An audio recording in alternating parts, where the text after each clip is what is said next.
Le Tao Te Ching est la réponse à un problème de désalignement entre l'humain et le flux naturel de la vie.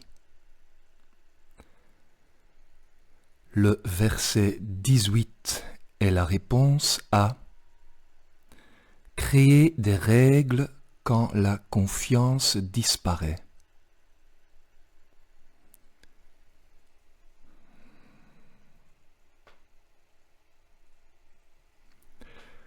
Quand le grand Tao est oublié, la bonté et la piété apparaissent. Quand l'intelligence du corps décline, l'ingéniosité et la connaissance se montrent. Quand il n'y a aucune paix dans la famille, la piété filiale commence. Quand le pays sombre dans le chaos, naît le patriotisme.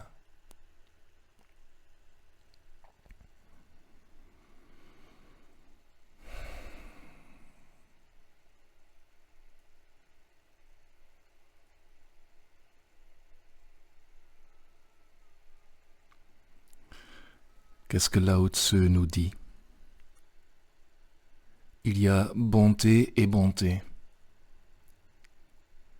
Il y a la bonté fabriquée et la bonté naturelle.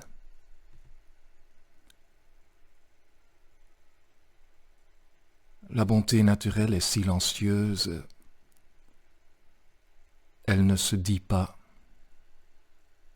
C'est une émanation naturelle du Tao. Cette bonté découle du respect de la vie.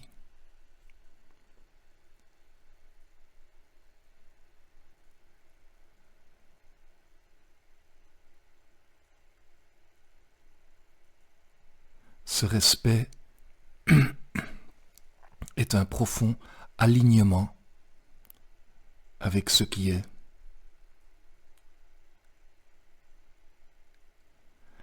La bonté fabriquée, c'est ce qu'il appelle la piété. C'est la bonté qui est un dû, c'est un devoir. J'ai un dû envers les dieux. J'ai un dû envers l'État. J'ai un dû envers les parents. Je fais les choses par devoir, dans une espèce de soumission à l'autorité.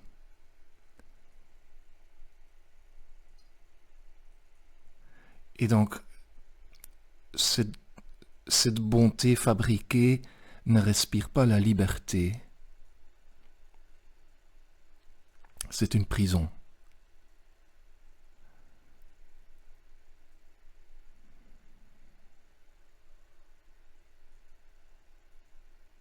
Quand l'intelligence du corps décline, l'ingéniosité et la connaissance se montrent. Là aussi, le corps a une sagesse naturelle fondamentale, aussi naturelle que la respiration. Par exemple, lorsque nous mettons en méditation, on peut observer la respiration. On n'essaye pas de la manipuler. On devient un avec la respiration. Et cette fusion avec la respiration ouvre la porte vers l'espace de clarté.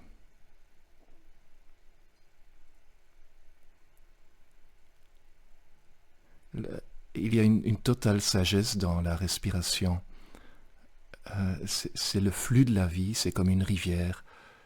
Ça coule. Et si on voudrait l'attraper, eh ben ça veut dire que la vie meurt, parce qu'il faudrait s'arrêter de respirer pour pouvoir attraper la respiration. Donc c'est absurde. On ne l'attrape pas, on ne la met pas en cage. Le Tao est libre. Je dirais même, si je peux me permettre, il se fout des conventions. Donc, on pourrait voir, à partir de notre position civilisée, on pourrait voir le Tao comme sauvage. Mais c'est sauvage comme un torrent de montagne, c'est tout innocent. C'est sauvage comme un arbre.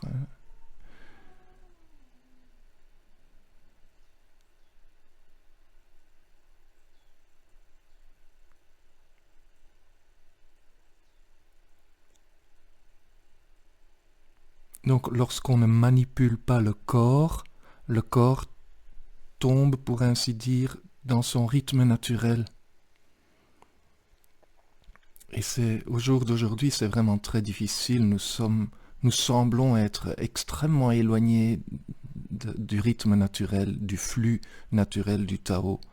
Mais le corps, dans l'idéal, devrait pouvoir entrer en action lorsque c'est le moment d'entrer en action.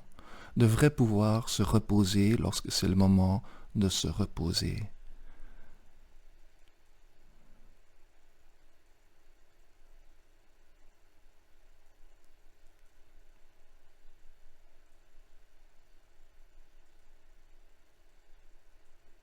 Le corps sait, et nous savons que le corps sait.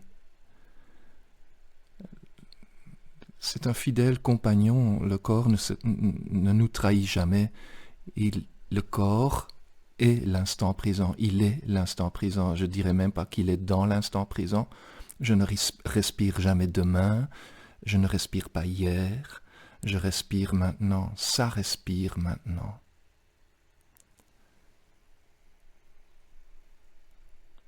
Mais nous essayons de mille et une façons de manipuler la chose. Et ça génère la souffrance.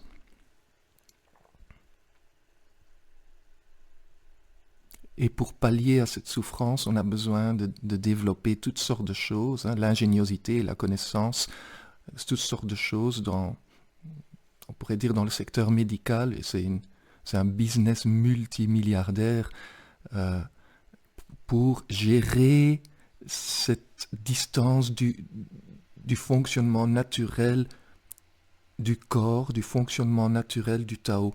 On s'en est distancié et donc il faut commencer à chipoter pour rattraper le coup. Voilà. Quand il n'y a aucune paix dans la famille, la piété filiale commence. C'est le devoir envers les parents, c'est la sensation d'avoir un dû. Ce n'est pas un amour fluide et spontané. Il y a comme un rapport de force entre les membres de la famille.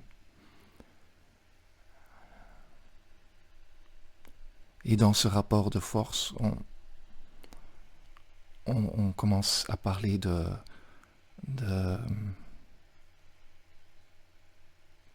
respect. Et de respect pas le respect naturel qui découle du Tao, mais le respect de la tradition, de la famille, de l'écart des générations.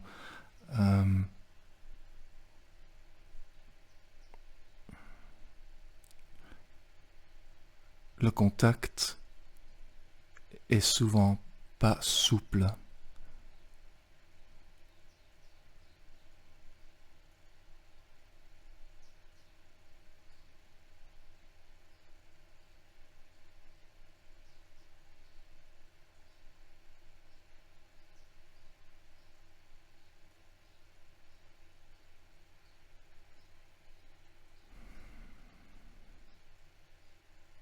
Et donc là aussi, il y a quelque chose de fabriqué dans les interactions.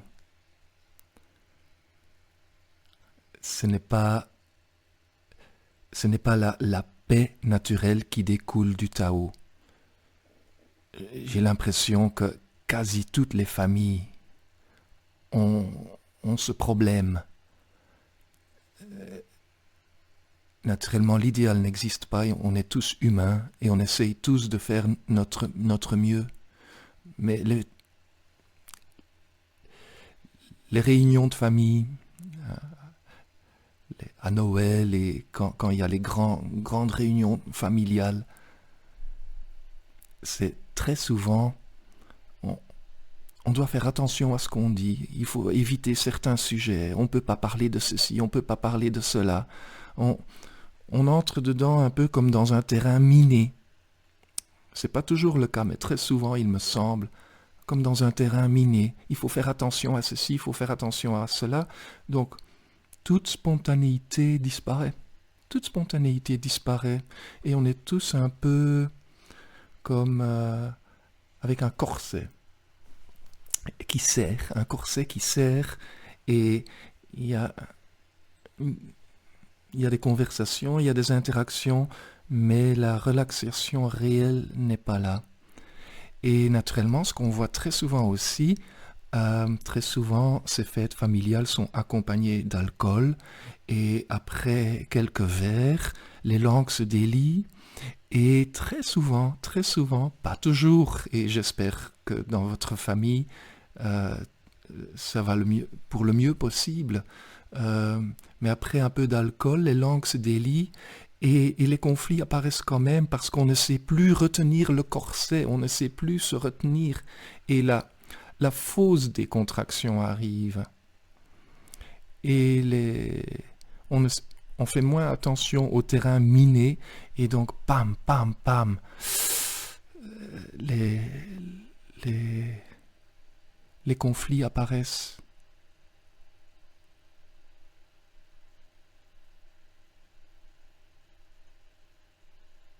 Et donc on remarque que la paix était une paix enjouée, c'était une paix construite, fabriquée. C'était la paix qui était en fait l'absence de guerre. Ce n'était pas une paix complète et pleine qui provient spontanément du Tao, qui rayonne spontanément du Tao. Non, c'était une paix fabriquée. Tant que je ne m'engage pas dans des discussions autour de la politique, tant que je ne m'engage pas dans des discussions autour de ce sujet sensible et de ceci et de cela, c'est la paix. Mais dès que j'ouvre certaines portes, c'est garanti, c'est foutu.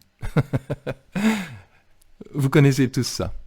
Vous connaissez tout ça, on connaît tout ça, et on fait avec.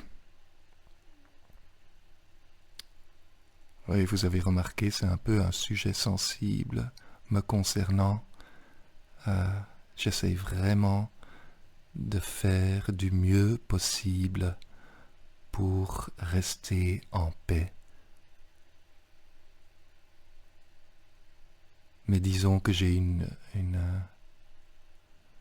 forte appréciation pour la spontanéité, pour la paix entière et pour l'amour dans les relations. J'ai une forte appréciation pour ça.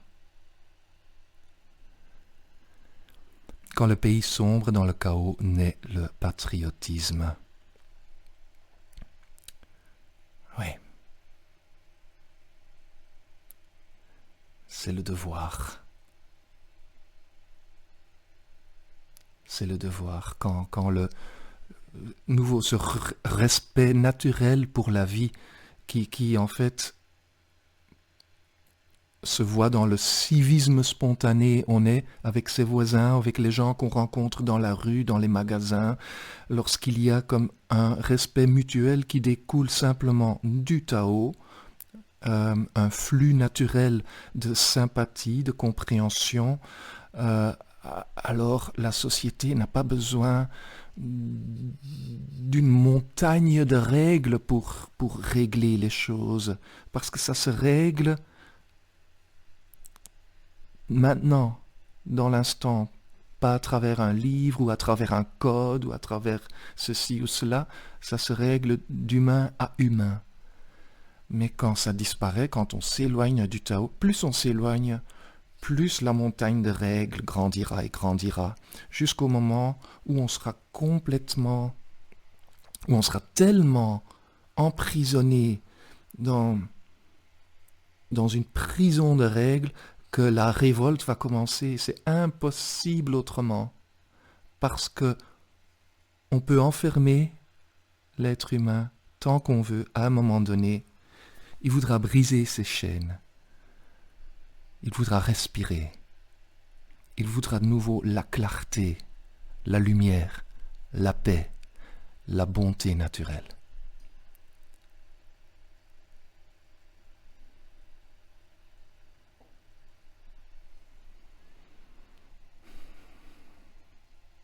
Je vous remercie du fond du cœur et on se voit bientôt pour une nouvelle vidéo.